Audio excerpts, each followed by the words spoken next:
Okay, Tyler, this is sort of the second installment here. This is round two. This is a slightly different reconfiguration, just based on some thoughts and after watching a ton of video on, what some other folks are doing.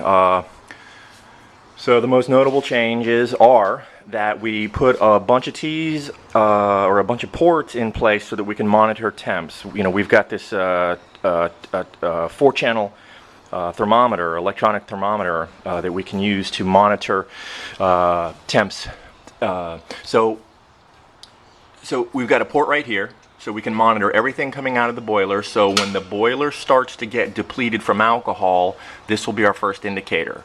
Now, as long as we've got alcohol and the rest of the apparatus up top, we got time to run, but this will be our first indicator here when the alcohol starts to get depleted from the boiler. So I added another bubble plate, so that's going to give us a plate, a bubble T, so that's going to give us a plate here and a plate here. So that's going to be 2 distillations right there alone. So we know that we can get approximately 90% alcohol with 2 plates as long as we're using forced reflux.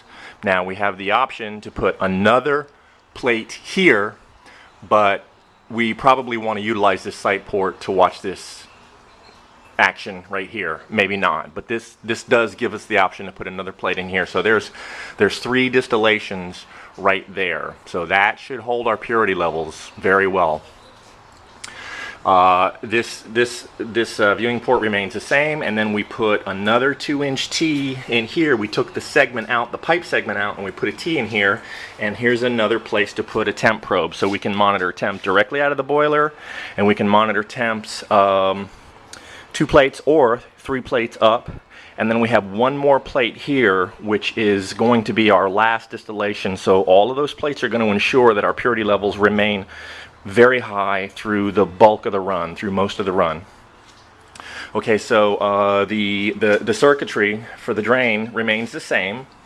And I will say that if this is going to be where we're going to take product takeoff from, we do have the ability to put a small condenser right here, so that as we get through cycling everything and conclude that it's time to collect, we can actually have a small condenser in here to cool the product enough so that it's not going to be too hot to manage, too hot to handle when we start to collect. I'm not sure how hot that will be, and I'm not sure that it would be necessary by the time we have all this liquid buildup in here that we're trying to basically, I want to say, macerate the botanicals in. Okay, so we'll move on. So just above this plate level right here, then we have the cartridge that I changed out to put a bigger, this is a 20-inch pipe section. It's a 4-inch by 20 pipe section, and on top of that we put a bubble T so we can put a sight window in here. So what happens is we can shut this valve down. We can even relocate this valve if we have to. We can locate this valve up here if we need to, or wherever on this branch, but we can shut this valve down. It's currently in the off position, and that will prevent any draining. We do not have the return here, so that means that everything in this cartridge right here can fill up with liquid.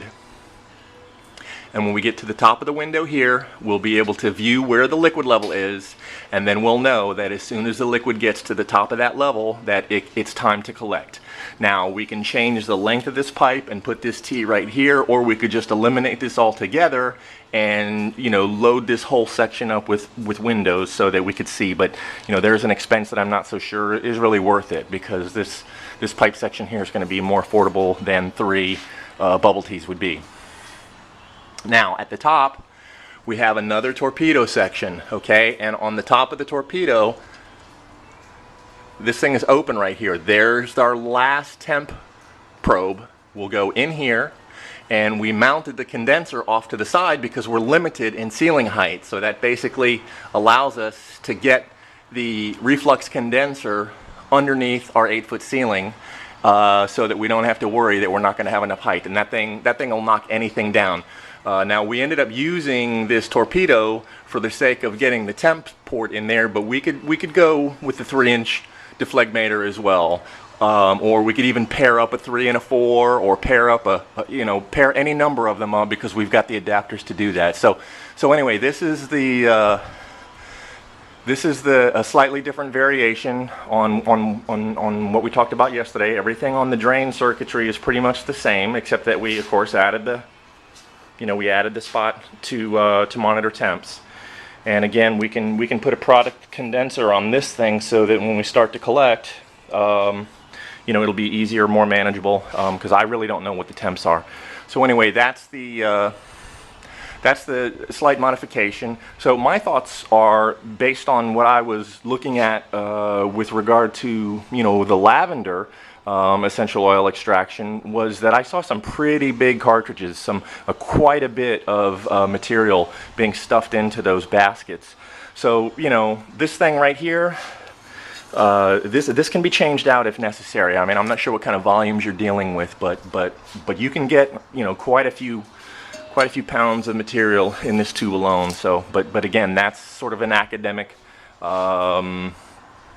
installation there. I mean, you can change that out with no issues whatsoever, and you can change the condensers as well, depending on how much heat you're pushing. My feeling is you're not going to want to push a lot of heat, but you're going to have to push some, to get that vapor to the top of the apparatus. And again, the vapor temp's not going to exceed a safe limit, because it's going to be pretty pure, because we're redistilling everything before it even touches the botanicals. So it's going to keep the temps up here relatively cool, certainly nowhere near the 212 mark.